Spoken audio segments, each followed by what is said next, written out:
deep thoughts.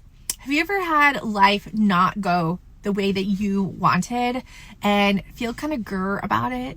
Well, I can relate. When I lost my dad early to cancer and I was going through divorce, I thought, grr, this is not what I planned for my life.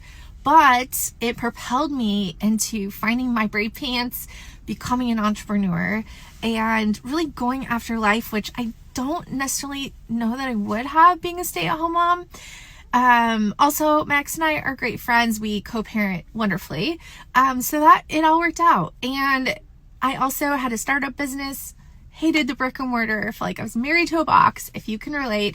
I love being at a cloud brokerage and helping people buy and sell and build real estate. And so this is my little tip for you. It's just find gratitude.